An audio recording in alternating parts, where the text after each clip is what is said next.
तो अब परमात्मा ने इस काल से कहा था, प्रथम सतयुग के अंदर जब परमेश्वर ने देखा कि सब जीव दुखी हो गए, हाहाकार मचा है, हम जब से इसके काल के लोक में आए हैं, हम उस सुख को भूल नहीं पा रहे जो हम छोड़ कर आए थे। लेकिन हमें वो पता नहीं वो है कहाँ। इसने इतनी भूल डाल दी कि वो है कहाँ।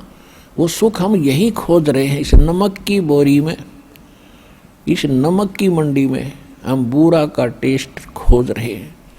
और बूरा और नमक की एक जैसी शक्ल होती है, देखने में एक जैसा होता है, लेकिन उसके टेस्ट में दिन और रात का अंतर होता है।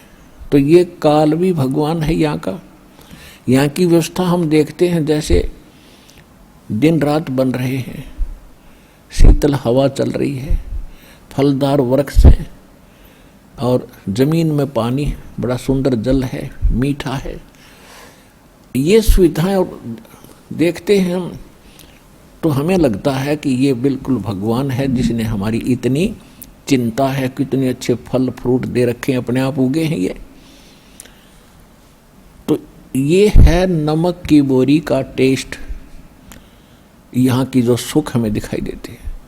और जब हम सतलोक के उस व्यवस्था को देखेंगे, वहाँ के सब फल और उनकी टेस्ट को देखेंगे, तो ये नमक जैसा लगेगा हमारे को।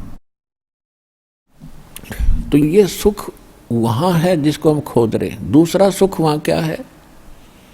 वहाँ जरा और मरण नहीं है।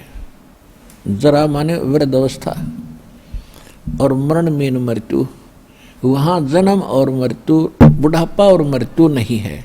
एक बार जन्म अवश्य होगा वहाँ जा कर के आपका, यानी जैसे यहाँ हुआ है ऐसे वहाँ भी होगा, और फिर आपका परिवार बनता चला जाएगा।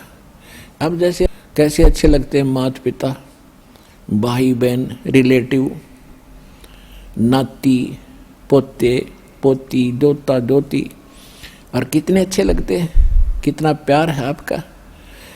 और फिर आप इनमें नहीं रह सकते, और ये भी कभी आपको छोड़ सकते हैं। काल का ना जाने कब किस पर अटैक हो जा, फिर हम रोते हैं, टक्कर मारते हैं।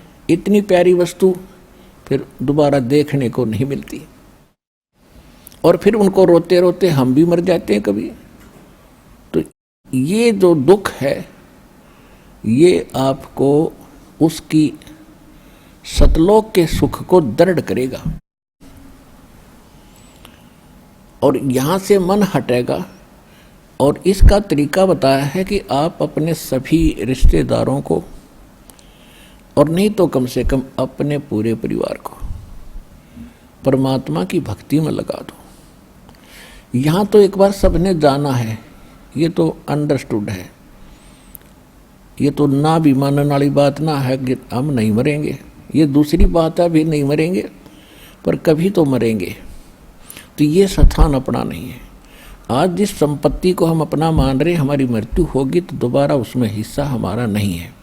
ना जाने कौन से कंट्री में जाकर हमारा जन्म होगा। तो ये यहाँ की वस्तु अपनी कोई नहीं है, ये अस्थायी, ये आपका सटे है, अस्थायी निवास है। और इसको आप स्थायी बनाने की कुचेष्टा करते करते युग बीत गए, असंख्य युग बीत गए। मरते हैं, फिर सोचते हैं कोठी बनाएंगे, बंगले बनाएंगे, ठाठ से रहेंगे, इतने मृत्यु हो जाती है। ये हमारी भूल ही है, बाकी फिर उसी स्पीड से लगे हुए। तो यहाँ से हटने के लिए इस ज्ञान को आश्रय बनाना पड़ेगा, अपने आधार बनाना पड़ेगा। और उसके बाद फिर इस भक्ति करो। जब तक आप रहोगे, भक्ति करोगे, तो आपके जो प्रिय सदस्य हैं परिवार के, उनकी भी सुरक्षा भगवान करेगा। जब तक यहाँ रहोगे तब तक दुख दूर हुआ, और जाओगे, जब आराम से जाओगे, भक्ति करने वाले की मृत्यु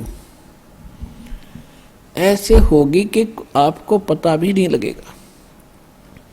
ऐसे जाओगे पटदेसी, और आप बैठे पाओगे सतलोक में, परमात्मा के साथ घूम रहे होगे। एक भक्तिहीन प्राणी और दूसरी भक्ति करने वाला भुगत कर मरता है, तड़फ कर मरता है, या कोई अचानक हार्ट अटैक होकर मर जाता है, तो वो शोक में नहीं है, उसके यम के दूत दिखाई देते हैं, वो एकदम फटते शरीर छोड़कर भाग जाता है और उसको हार्ट अटैक कह देता है। गति तो बंद होएगी जब जीव निकल गया उसके अंदर से, तो फिर उसकी दुर्गति और घड़ी होती है आगे चल के। लेकिन परमात्मा के भक्तों का वो संकट भी टलेगा, आपके बच्चे भी सुखी रहेंगे, आपका परिवार यहाँ भी पीड़ा से बचेगा, लेकिन भक्ति करनी पड़ेगी और मर्यादा में रहना पड़ेगा। फिर आप सतलोक जाओगे, सब बच्चे भक्ति करने वाले धीरे धीरे सारे वहीं, क्योंकि वो ज्ञान ऐसा घर कर जाएगा प्रत्येक प्राणी के, बच्चे के, प्रत्येक सदस्य के, कि यहाँ तो अपना है ही नहीं। और एक ध्यान रखे, कोई प्राणी मर रहा हो सदस्य घर का, यानी शरीर छोड़ रहा हो भक्त, उसको याद दिलावे कि यहाँ संसार की इस किसी भी वस्तु में आस्था मत रखिए, नहीं तो लटक जाएगा फिर वापस। गुरुजी ने जो ज्ञान बताया है वहाँ सतलोक है, वहाँ सुरती लगा, आप भी चलो और हम भी आ रहे हैं, फिर हम कौन से सदा रहेंगे, तो उस समय उसका यहाँ से मन हटावे। अब पहले क्या करते थे, जब वो मरने लगता उसे पूछते तुझे कौन याद आता है, वो कभी कहता मुझे फलाना पोता याद आता, उसके दर्शन करा दो फिर मरूंगा। वो पोता ने बुला लेते हैं, फिर वो मर जाता है, यानी वो आस्था फिर वहीं रहेगी, वापस वहीं आकर उस पोते का मनमाना भैंस बन कर खड़ा हो जा, या कुत्ता बन कर गली में आकर बैठ जाएगा उस पोते के, और पोता मारेगा सिर में लठ फिर। तो ये बात आपने याद रखनी पड़ेगी। ठीक है, जब तक आपका संस्कार है प्यार से रहो, और इनको भी भगवान के बच्चे जानकर उनकी सेवा करो, अच्छा मार्गदर्शन करो, प्यार से रखो, बुराइयों से बचाओ और भक्ति पर लगाओ, ये आपका परम कर्तव्य बनता है।